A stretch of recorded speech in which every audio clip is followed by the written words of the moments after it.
We're often hearing from candidates on how to determine if an opportunity or company is stable or not. So here are a couple tips on how to do so.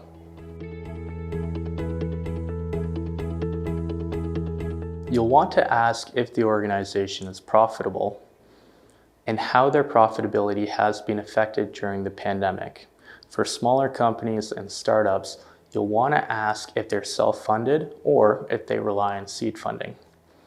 You'll also want to ask if there were any reductions to the headcount during the pandemic, and if so, how have they pivoted to mitigate the risk of future reductions in the future?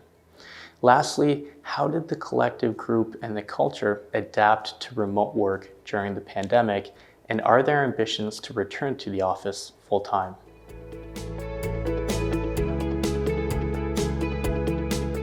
You'll want to ask why the position is available. Is it due to growth and expansion, or is it a replacement? If it's a replacement, is it internal movement or turnover? Secondly, you'll want to ask what KPIs or performance measurements are in place and at what chronological intervals. How is my success going to be measured after 6 months, 1 year, and so on? And lastly, you'll want to ask what traits and characteristics of a successful employee and past successful employees have been in this type of role.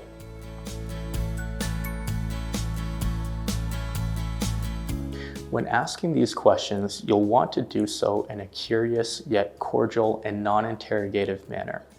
Also, be sure to ask open-ended questions so as to not lead the interviewer in their answers and allow them to elaborate.